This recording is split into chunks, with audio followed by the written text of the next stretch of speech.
guys, welcome back to Phaser Friday. We've got episode 11 coming up, a jam-packed interview with an amazing guest. I just cannot wait to dive into it. But first, as you know, we need to thank our episode 11 sponsors. So our episode 11 sponsor is none other than Charlie's Chow. If you don't know Charlie's Chow, they're based out of Fargo, North Dakota, and they are gourmet puppy chow. Take the treat that you've known and loved forever of puppy chow and add flavors to it, and you get gourmet puppy chow. Just right now, they've got 7 different flavors. I've got them all here, but as they continue to develop and innovate, they have new flavors coming out the door like crazy. So right now I've got banana split and red velvet. This stuff is awesome. I can't thank you guys enough for sponsoring this episode. If you want to bulk up in the winter, maybe throw on a few pounds, look into Charlie's Chow, or maybe just want to indulge in some gourmet puppy chow. So check them out. Charlie's Chow is incredible, and I just want to thank you guys again for sponsoring this episode.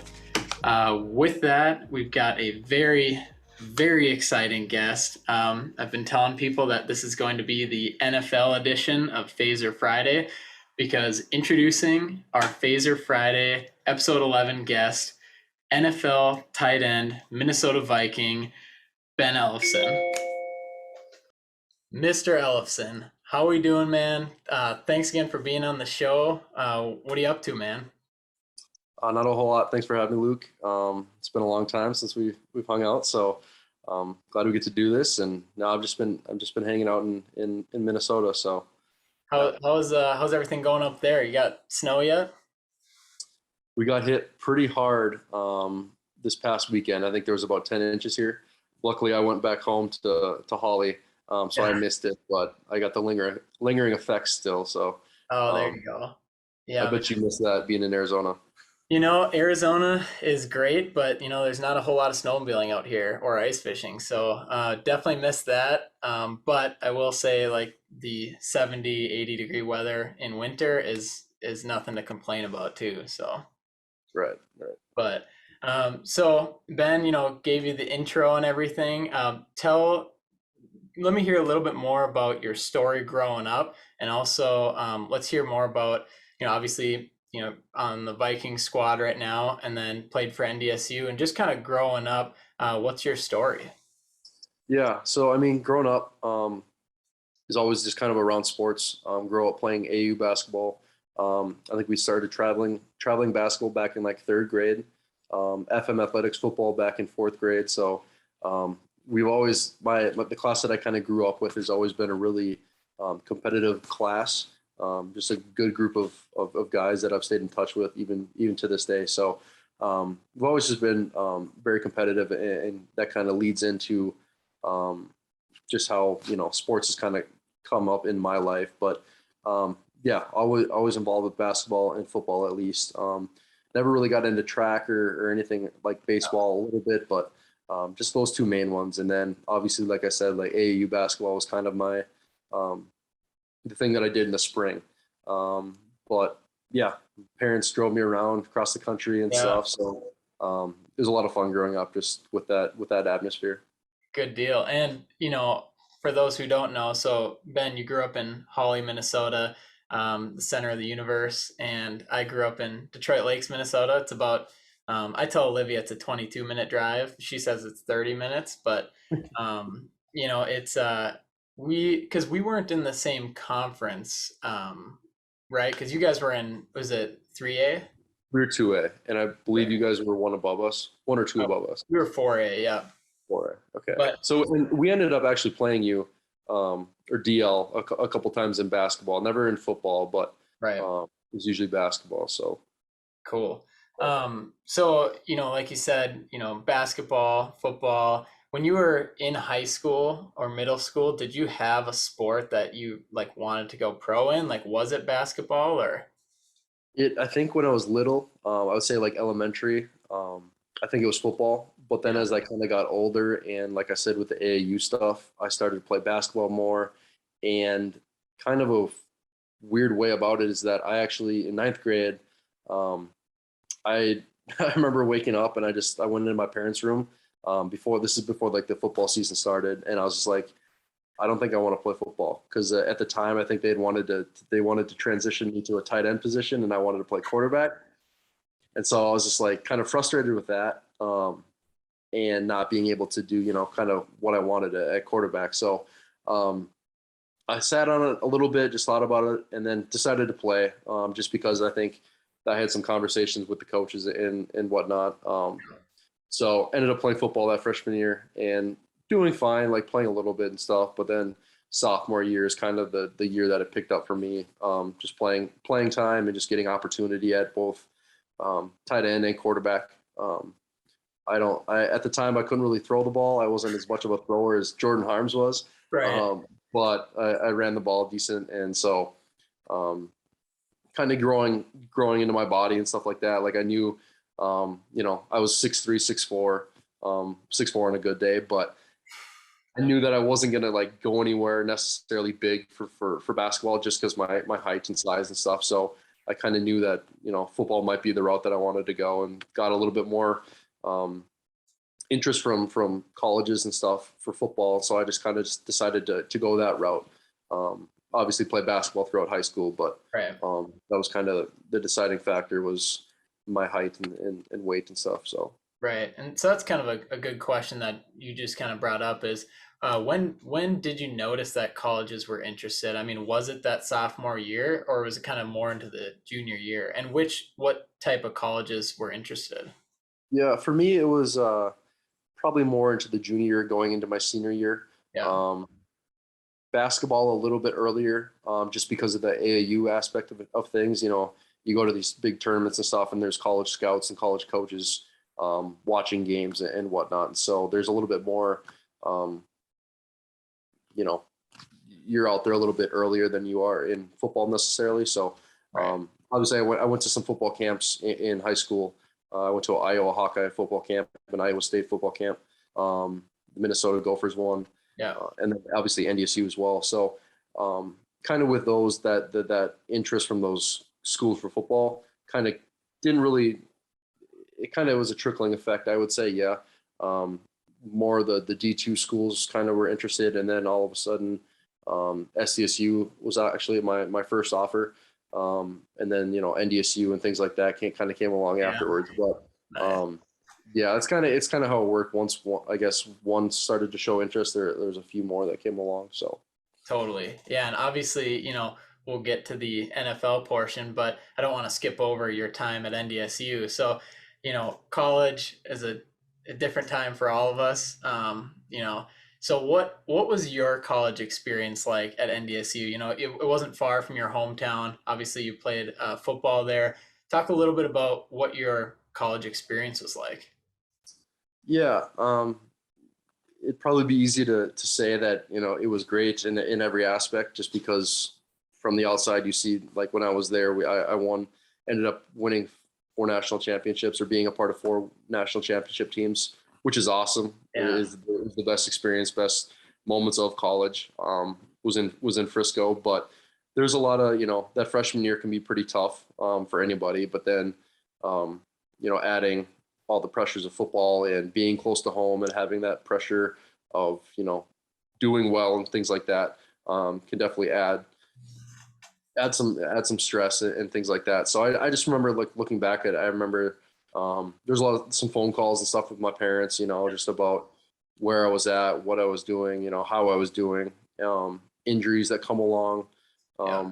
with the sport of football. Just it can take its toll, or it did take its toll at times, and obviously there was times that were great. The playoff games, the games against SDSU and UND, Yeah. and then obviously Frisco. So there was the highs and the lows, and obviously I've made a lot of my closest friends in college, and a lot of coaches that I still keep in contact with right now, as I'm still playing. But yeah, there's definitely highs and lows, and I would do it over again. I would definitely go to NDSU doing Yeah. it over again. So That's good to hear, man. And it's interesting to hear your perspective on your college career because even though like my college career was much different than yours, and like I didn't play football in college, it's a lot of it was making friends and like this huge step into adulthood, I guess, of like you're not living at your parents' house anymore. You're out of high school. There's people from all over the world that you can meet at this university. And, I know I learned a lot. I grew a ton in college, not like physically, but, in my mental Well, maybe, state. I don't know, maybe. But what I'm saying? So it's college was incredible, and I'm very thankful for my time at Mankato as well. And I got to teach Adam Thielen everything he knows, and that's how he made it to the squad. So I'll um, let him know that too. yeah, I'll for remind him sure. of that And tomorrow. I taught him when he was young at Detroit Lakes High School as well. So obviously a great segue into not jumping to the Vikings just yet, but you know going from college, I want to talk a little bit about like what the process was leading up to draft day, maybe, and what did that look like? I mean, did you think you're going to get drafted? Did you have no idea? Like, what is that process like? Yeah, that whole day of draft day is kind of a whirlwind, and it kind of happens within a matter of 5 to 10 minutes. For my experience, that's what it was.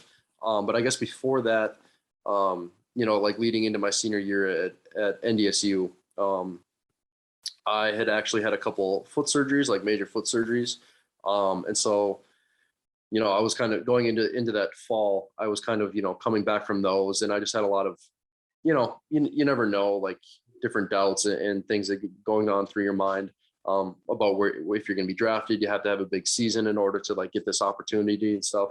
So I had a lot of those questions and those concerns kind of going into my senior year, just wanting to um, do that in order to set myself up for an opportunity at the NFL. And so luckily, I obviously like it obviously worked out, but kind of leading into that. My coaches did a really good job of help giving me opportunities while at NDSU, and then after that as well. So I ended up playing in the East-West Shrine game, the Shrine Bowl, down in Tampa, Florida. So Derek Tuska and I were both a part of that, and I think that actually helped me quite a bit because before that, I don't think I was like on the radar per se. I had a good career and stuff at NDSU, but I don't think I did necessarily anything crazy to stand out. And then at that it's not a camp, but it's like that all-star game or whatever. Yeah. You have 3 or 4 practices leading up to the game, and there's scouts and coaches from every GMs from every team in the NFL that are there, and they're like watching, they're analyzing, taking notes, talking to you after each practice, things like that. You're doing interviews and stuff afterwards. So I had pretty good showing at that. Didn't do anything crazy, but I just worked my butt off and just tried to do what I could. And so I think that kind of propelled me into the next phase, which was draft day and the whole undrafted sequence that kind of followed the draft. And so obviously I didn't think I was going to hear my name on the first night, second night, and then the third day came along. And like I said, it took about a matter of 5 to 10 minutes at the end of the draft where I was on the phone with one coach, and I actually had my computer open with my messenger connected to it. And so I was texting my agent on my computer while I'm on the phone with one coach, and he's telling me don't necessarily like commit to anybody just yet. We have another offer like with which ended up being Jacksonville. And so this coach is keeping you on the phone just long enough, just because it's kind of a waiting game. It's right. If you don't take the offer, then they're going to go to the next guy. And so got off the phone with him, talked to my agent. We called Jacksonville, and ended up signing there. And it was just kind of like that. It was just the snap of a finger, 5-10 minutes of just talking on the phone, and all of a sudden it's done. And so I remember my sister and my mom was trying to record the conversations that I was having and stuff, but I was just like so nervous that it was just like kind of it just didn't amount to anything. And so all of a sudden I just get off the phone. I'm like, I guess I'm gonna be in Jacksonville. So oh man, it didn't really hit me. It didn't really hit me until probably when I was on the plane and ended up going down there, that I was gonna get this opportunity. But it was looking back on it, it's it was awesome. So And that's such a big deal. But yeah, like you said, how it unfolded through draft day and then how you actually went undrafted, but then like shortly after, you're on the phone and it's not exactly what you pictured. Then all of a sudden you're like, I'm going to Jacksonville. And it's just but it's really cool to hear that, on the plane ride over, you probably had that moment of like, let's go, you know? right, right. And like when I got down there, I had to do, this is all in the midst of the COVID, the first round of COVID that we were Oh, going through. right. And so, I had to sit in the hotel for 5 days, quarantine. I had to go test every day. We weren't really even allowed to do any like on the field activities or anything like. So I remember I was doing like push-ups and sit-ups and lunges and stuff in my hotel room. Or I went down to like the workout room trying to do like a bike, like just trying to do something just because I was sitting in that room for 5 days. But um, yeah, obviously we had done like like OTA and meetings and stuff was all virtual, so we were it wasn't all right then and there, Right. coming at us, but definitely got worked into it a little bit. But it was a good first year. Man, that's crazy to think like, in a professional football player, doing lunges and sit-ups like in his hotel room. It's like not what you'd expect, but during, that 2020 year, anything was up for grabs. I mean, what a crazy year. So, I kind of want to jump into, next. So obviously went to Jacksonville, played there. I want you to tell a little bit more about the story. You and I were talking about it, but JJ Watt, you were in a game blocking JJ Watt. Like, was that just like a surreal moment? Or explain how that played out? Yeah, I would say even before him, we went against Jadeveon Clowney when he was with the Oh my Titans. God. Um, and obviously you can't be starstruck when you're out there lined up against them Totally, because you got a job to do and you don't man. want to get embarrassed and stuff. So, kind of leading up, like there's a little bit of that, but then afterwards it's kind of just like that, the thought process of like, wow, like that's real, like that just happened, or um, they're not, they're, um, that's, I mean, it's just kind of surreal. I guess is kind of what I'm saying. At the time, it's you're in the trenches, you're not really worried about it and stuff. But after the game, I try to make my way over to him and shake his hand Right. and everything. So it's a pretty cool moment just to to see something like that. But yeah, that first game, I remember remember the offensive coordinator, even my position coach, were there was a couple times during like walkthroughs, like leading up to the game, where my eyes were just like really wide, Yeah. and they're just making fun of me about don't make the moment too big for yourself, and like Right. things like that. And just because I at the time I was supposed to be on practice squad, like I had gotten cut and then signed to the practice squad the next day. Um, but one of the other tight ends ended up getting hurt. He had something going on with his knee, so I got actually activated for the first two games. Um, and so like it just happened like that. Like once again, it was just all of a sudden something changed, and now we're here. We're active week 1 and 2, and we're going against some of the best D linemen in the NFL. So it was another surreal moment for me. But Yeah, but like you said too, it's a surreal moment, but then it's like for 30 seconds and then you're like, wait, I have a job to do no matter what. Like these are people as well and I'm paid to do this job. And it probably wears off really quick, until like maybe after the game, like you said, of that was a pretty cool moment. But and I want to talk a little bit about as well, so going from college and you were, obviously before the NIL stuff. Um, Going into the NFL, obviously a big shift, a big change. Very, very small percentage of football players make it to the NFL. What was that process like of as far as like, budgeting and like getting a paycheck or like a signing bonus? Like, how do you, because I believe, and correct me if I'm wrong, because you don't get paid in the off season. Is that right? correct, you only get paid per game. So every time there's a game play, that's when you get the check. Obviously, you go to work and stuff throughout the week, Right. but it's the game that it comes down to in order to get paid. I see. Yep. And then, a signing bonus that would literally just come as like one check, isn't it? Like, so when Kirk signs his, fully guaranteed deal, doesn't he just get most of it up front? I personally, I honestly don't know how like something like his works. Mine was a lot less What? signing bonus than his. And so, I mean, this is all you can go online and see like what people sign Right. for and everything like that. But it was a lot less, and it was like it went to direct deposit. Right. And obviously you get taxed and things like that. And so, like that's probably like the biggest misconception is like you see this big number, but at the end of the day, you like as a player, like you don't take home that number that you see.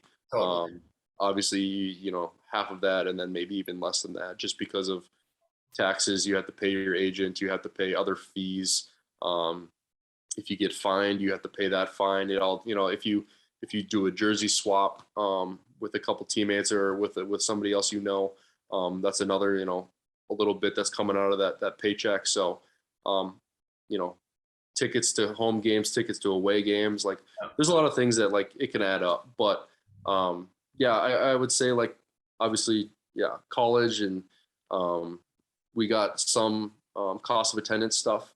Yep. But it was obviously a lot less than what it is now just because of the new rules and stuff. So, um, always just living below the means in college, and then obviously having parents and that are very supportive was a benefit to me. But yeah, definitely when you get to the next level, you're still young and you all of a sudden have a lot more money. And Right. in my case, I've had pretty good people with good advice. People with good advice. My parents have been really helpful with those things. I have a trusted advisor that I talk to, and then I have some friends in finances too that I even ask questions to now.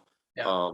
Just to just the more you know and the more you can and learn from other people and um, kind of diversify like what is probably the best thing that you can do, just so you don't all of a sudden go with one person with one direction and get stuck in something like that. So yeah.